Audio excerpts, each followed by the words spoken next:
Welcome to Cambridge Inside Out. Judy Nathans. We weren't here last week, right? We were not here last week. Because it was a holiday. Okay. Anyway, I'm Robert Winters. Been that my whole life. Yes, you have. On Broadway in Cambridge, not Somerville. That's right, Broadway in Cambridge, not Somerville. If anybody was watching public comment last night. Right. Actually, my address is 366 Broadway. And we don't have to advertise. No. Listen, well, just say my friend Dennis works at the I think it's the French Culinary Institute in. He's a teacher, chef. Yeah. In New York City, at 366 Broadway in New York City. So I always laugh because we have the same address, except in a different city. Go visit him and get some food. Yeah, he's a great chef, actually. Yeah. So anyway, what's going on around town? We have it's busy. Yeah, lots of little things to speak to. One thing, maybe we could talk a little bit about some of what happened with last night's city council. Right, because there wasn't one last week, which meant there were 19 items on the city manager's agenda, and there was at least 11 policies. But the big part of the city manager's agenda, item number 1, but then I think items 2 through 9 or something like that, were appropriation orders. So the first one was the submission of the budget. So that's just a formality because they're going to be budget hearings? Yeah, so the thing is you have hearings based on the budget that is submitted by the city council doesn't develop the budget, the city manager does. Okay. It's like at least a half a year process leading up to the submission of the book. Yeah. So I always show up at the beginning of the meeting. I wait because the old rule was always you have to wait till all the councilors have their book, because if you get it before a councilor, somebody's liable to get resentful. Oh, so the books were actually there? Yes, books were there, but you had to go ask for them. So okay. So you have. So I got my fat book. How big is it? It's about that thick. It's a big fat book this year. I think it's actually bigger than it was in recent years, but I could be wrong on that. But anyway, so that's it. A big, gigantic budget. And those are available, I think, at the libraries, aren't they? They will be. I think there's actually some speaking to that specifically. So the operating budget is $678 million and change. What was it last year? Has it gone up? It went up by about 36.7 over the adjusted budget, which is different. See, so I put together a kind of comparison from year to year, and I was thinking, well, why aren't my numbers jiving with Louis DePasquale's number? I mean, he's the city manager, right? Right. So the thing is, mine is based on the submitted budget and the approved budget at the end of the budget hearings last year. Okay, which is different than the opening. Right. So the thing is, as the year progresses, there may be some people who left their employment and they didn't fill the positions. Oh, that's a good point. There could have been some supplementals, appropriations that could have happened in the meantime. So the budget, the actual adjusted budget could go up, it could go down. I think it actually went up a bit.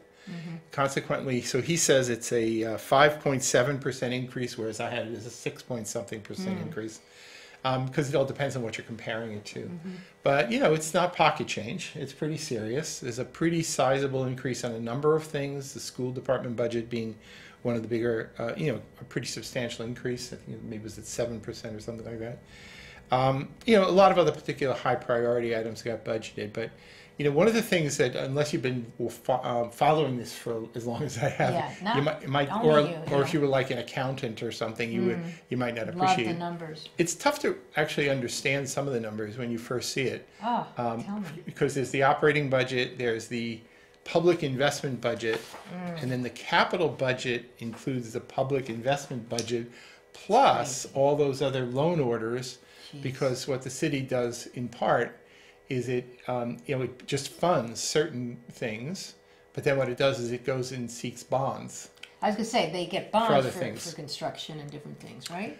Yes, exactly. So the thing is, so the only thing that would show up in the budget would actually be the interest payments.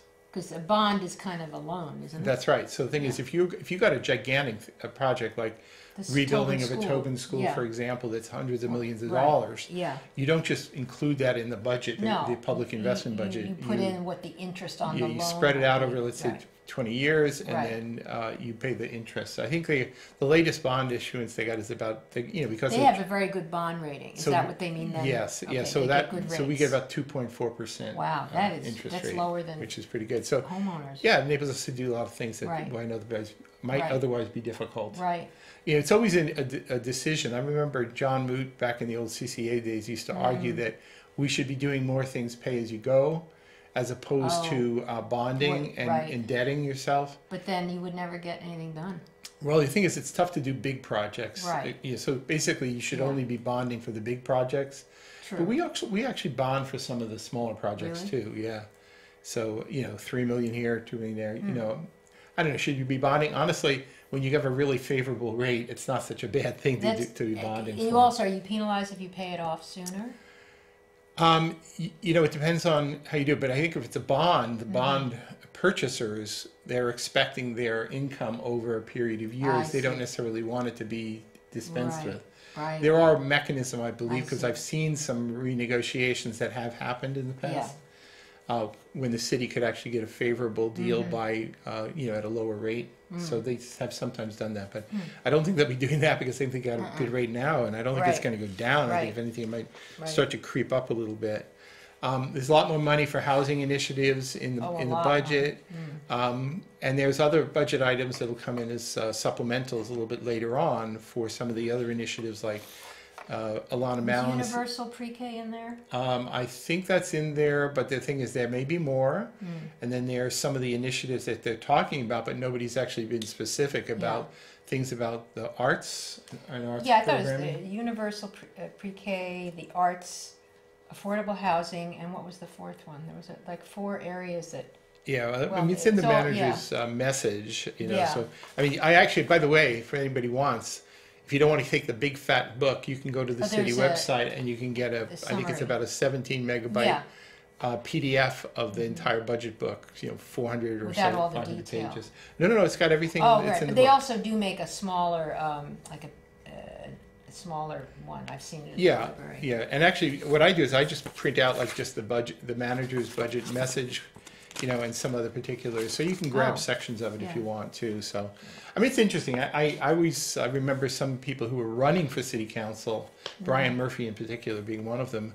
I met him when he was considering being a city council candidate, and I said, you know, if you really want to understand how the city functions, you should, you know, it can be boring at times, but go to some of the budget hearings. Go to look at the budget book. Go to the budget hearings, listen to the back and forth between city councilors, follow the money. That's it. And you can actually learn a lot about how the city government works just by understanding how the budget works. Sure. Too.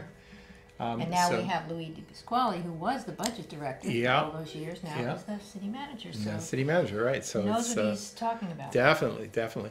So anyway, that was arguably the biggest item on the on the agenda. But really, there's not a whole lot they could do other than say thank you, thank you, thank you, and there I'd wasn't like to really congratulate. any public comment about it. No, you know, honestly, this is going to sound a bit cynical, but the thing is I've been going up to city council meetings and listening to the budget stuff every year, and honestly, it's a script. You know, the thing is, okay, so-and-so does this, and they read off, blah, blah, blah. They say, thank you, thank you, thank you. And the manager says, well, you know, if really it weren't for the cooperation of the Cambridge City Council and blah, blah, blah, what blah, about blah. at the actual budget hearings for the different departments? Right, so the way it works is they split all the city budget. There's basically 3 hearings. Okay. Just 3? They have the option of a 4th if necessary, but it's never necessary. And these are all listed, by the way, on the city website. Yes, and on mine as well. So the first one I think is May 1st, and what they basically do is they split all the city departments into 2, and they do about approximately half of them on May 1st, and then I think it's either May 8th or 9th is the second round. So then any departments that were not touched on at the first round, they'll do on the second one. But they're all listed, so you can kind of see in advance. So, and it's kind of important for the people who work, you know, who are like the department heads. You know, because actually they don't want to just wait around. It used to be they had to kind of wait around all day, to get their, and it was terrible. So usually, what they've been doing now, and I think it's a really good practice, is that if there's any city councilor who is planning to pull a budget, as they say, meaning they let it be known in advance. They really want you to do it before the budget hearing meeting. And if nobody's going to pull a budget, they pretty much can say to the people from that department, "You don't have to come. Don't worry. You're not getting pulled." But you know, but they could pull one at the beginning of the meeting, the public hearing, the budget hearing, if it's on the list for that day. Right. And then what they'll do is they'll say which ones are pulled, And then any of the other ones, they just have the people from the departments introduce their staff and whatever, say, how you doing, see you later, and they pass them all en masse. So there's quite a few on May 1st, starting at 9 a.m. And these are all televised too, by the way, so people can watch. Yeah. So there are some big ones. Actually, we'll take a quick look over here. You know, so for the ones on May 1st, you know, the mayor, so it's all down here. a lot of these are not going to get pulled. The executive maybe. City council never gets pulled. Does it go in order like this, up and down, like this? Basically, yes. Okay. Yeah. So I think they may pull. It actually lists general services, but that's actually no longer its own department. It's now been rolled into finance. What's reserve? Reserve is, you know, basically, you know, it's really something from the finance people to basically say how much money is still sitting there that's not part of the budget. But you have to sort of talk about it. Community development is not there.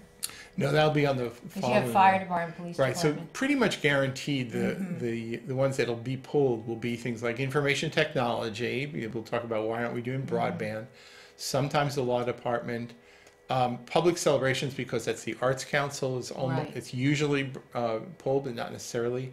They did add a position to Animal Commission, and that's sort of one of those departments they often will ask about, but not necessarily. So it sounds like if you go on their site, as you get closer to this, some already may have been pulled because it says they'll be put in bold. So you can see. No, I will put them in bold. That's my you. annotation. That's my annotation. Well, good. Thank you, Robert. Yeah. So that people will know. Go to Robert's site. Okay.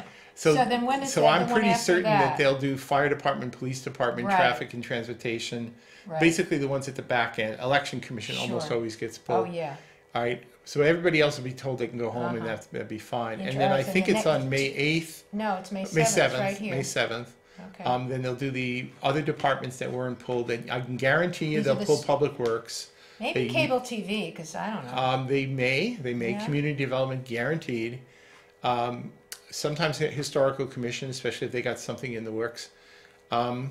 Human services almost always, and maybe some of the others. MWRA, maybe. Public investment. Why MWRA? Isn't that a state? Well, the thing is that there is a financial. We have to make a payment to them, so I it bet has that's to be going to part of get the pulled budget. because of all the water thing that happened. No, that would be part of the water department. Okay, all right. That would be pulled, right? All right. And then there is one other one. I think it's on the following day in the evening at 6 o'clock. Well, all of these begin at 9 a.m. The one in the evening is the school department.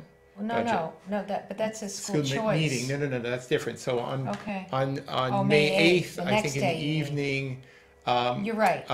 6 right. p.m. to discuss the school department budget. Right, exactly. Okay. All right. So anyway, it's coming up here. It's a good time. They do allow you to make public comment at the very beginning of every hearing and at the very end. Okay.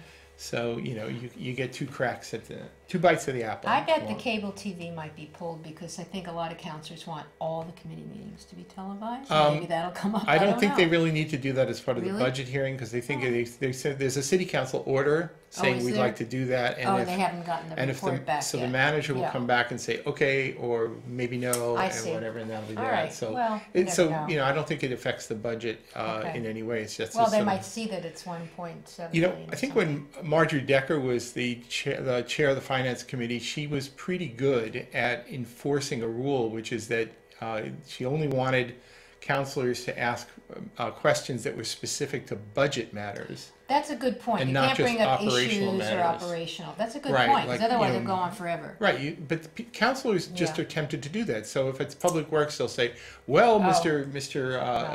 Reardon, we think you should have gray-colored barrels instead of blue-colored barrels. We did have that meeting today, so I think a lot of that's gotten covered, you know, in terms of the zero waste. So but honestly, it's really pretty rude to some of the people of the departments if they just suddenly get grilled on things that are not specific to the matter at hand, which is the budget. I think Dean Masum did that. That was he brutalized people from the election commission a few years ago, and nobody loved that. So and actually that was quite controversial at the time. So I mean, this is really just about the budget, so they should really stick to business. Now there were a few other items, major items, fair to say, that were on as part of the agenda last night. One of which was the long-awaited, 25 years in making, submission of the proposal for the petition to establish the Central Square Business Improvement District. So people have talked about it forever. I mean, I think You were I made public comment. I haven't been going up to council meetings much lately, but I was asked to go up there to speak about this because I was on the Central Square Committee and the C2, whatever that was. Well, I was on K2C2, K2, but there was a Central Square Committee that dealt with some of the infrastructure matters in the mid-90s, and Judy there was Nathans spoke, and he was one of the co-chairs of that back then. I was also on this. It was a group called the Central Square Neighborhood Coalition that didn't last too long, but you know we fully understood the need for something like a business improvement district. Then when the subsequent things like Ken Reeves has always been a big booster for Central Square. So we had the Red Ribbon Commission on when he was mayor. Et cetera, when he was mayor. The K2C2 process grew subsequent to that. But really, it was, as I've said at public comment, it was a little bit like herding cats to get property owners to sign on. And also the threshold was a bit different. They changed the state law to allow, I think, a 60% threshold. And they got 71%. So they would have actually beat pretty much any standard to get. So when you say property owners, do you mean owners of apartment buildings or businesses or everybody? Anybody in the district. And the district encompasses. Basically, it's they have to decide that, and it roughly tell me what it is. aligns with the current Central Square overlay district established in zoning. I did not look too carefully to see whether they budged out the edges a little bit. I think they might have moved it out a little bit. But it goes back probably one block. But towards the library. Right, but the thing is the Central Square Overlay District does too. So, but I think it's roughly the same as the Central Square Overlay District. I think they extended a bit down closer to MIT, and this that would make sense. There's so much new development. Well, it's not just that. Also, is that this way you capture some of the MIT owned. So you can, and they can.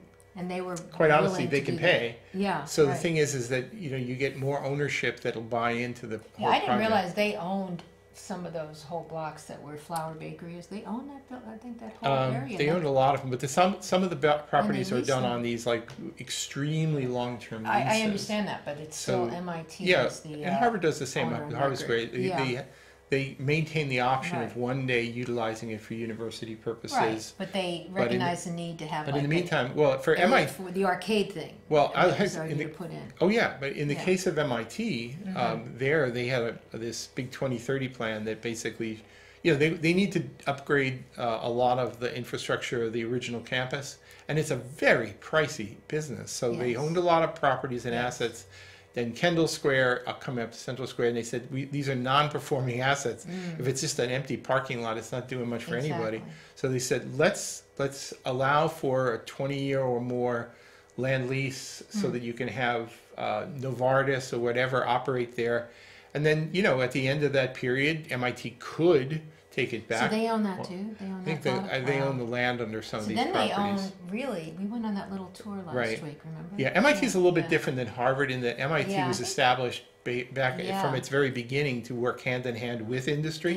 So the notion that you have MIT-owned property, but you have industry uses it's not just on it, it makes a lot of sense. So if you're going to invest in property, that's a good marriage actually for MIT. Maybe less so for Harvard. I like their industrial feel. Oh yeah. No, it's it's like to hate on them. I kind of like that actually. No, I think MIT's a pretty good player in all of this. I know, but a lot of people hate on them. I know. Anybody who's big and has resources, they hate on feel them. like they should have done more of this, that. So anyway, some of us spoke on it. I spoke to it. Patrick Barrett did. George Metzger from Central Square Business Association and longtime Central Square advocate. Michael Monestein absolutely gave the best. But honestly, and I think everybody acknowledges this. Were it not for having Michael Monestein as sort of the mover shaker to actually really bring an idea to reality, maybe this wouldn't have even happened. So he deserves tremendous credit for this. So now, of course, it's not approved, but I haven't heard a naysay yet. What happened to, was it on the agenda or was it a policy? There were 3 items. There was the petition itself. Right. And then there was the calculations that the assessor's office had to do to determine and verify that in fact that they had the appropriate percentage of property ownership represented as part of the petitioners. So they did that. So that was one of the communications and reports. And then there was a report from the city manager pretty much saying, welcome, this is great, city staff is committed, the city's going to very much committed to doing this. So it was 3 different, completely separate agenda items.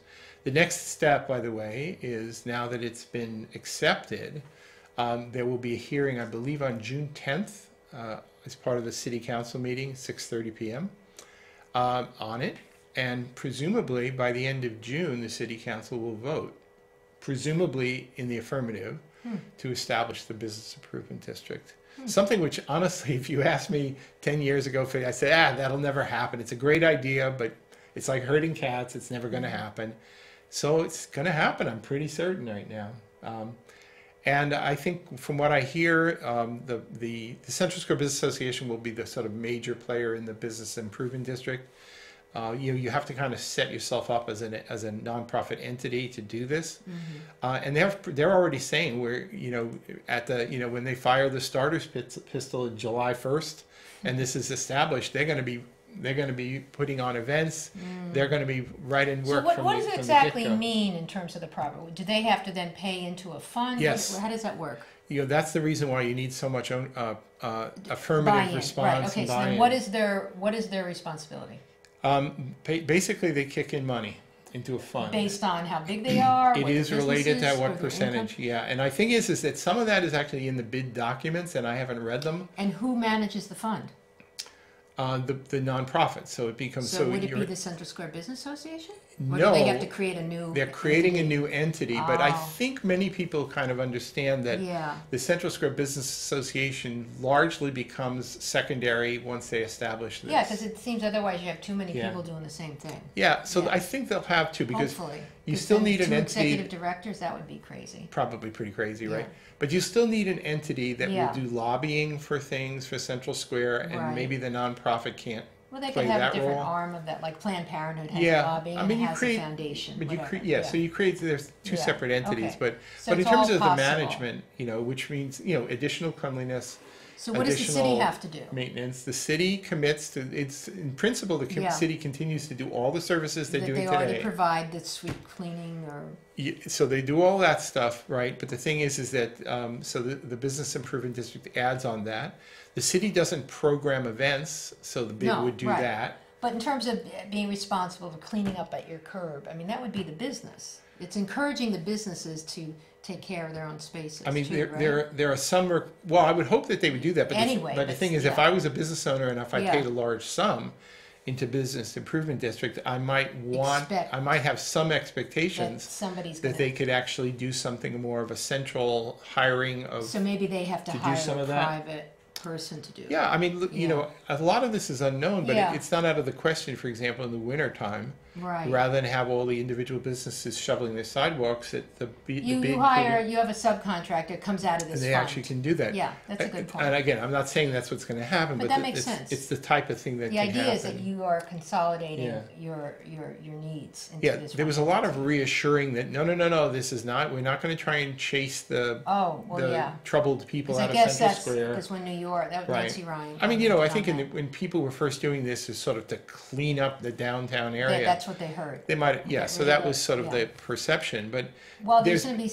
I don't know. I mean, we'll see how it all shakes out. I wonder what the businesses expect. Do they but the thing expect is, some kind of enforcement of some kind? Or? Right, but the Business Improvement District cannot do that. So that's where you go to the city and you say, city, you have a police department, you have social service agencies. And they do now have this substation that's right in the... So the thing is that there are, if I would imagine actually there will be greater expectations all around, and this may actually lead to greater expectations of city to deliver on its part of the services as well. Yes. So, but for me, the best outcome would be a little bit more coordination in shaping Central Square in the long view as an actual retail center. Yes. Right now it's every property owner for himself, right? And in principle that's still true.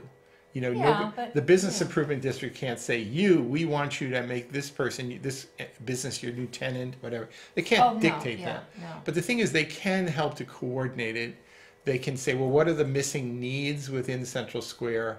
Well, is there any zoning related to that, or does that get back to the table of uses and all that? They have no say about zoning, so the thing is that that's still something that you have to kind of go to the city. So right now there is a table of use for this area. So if you wanted to do another Central Square super duper restoration petition, that the business improvement district would have nothing to do with that. It would really be entities. Well, you know, everything kind of shapes and reshapes itself over time. Yeah. I mean, one of the things I say, and this has to do with housing and everything to me, is that cities have been rebuilding and reshifting themselves around constantly for hundreds of years. It's an ongoing process. You know, when Kendall Square kind of reinvented itself, moving away from old style manufacturing to this, you know, the high tech.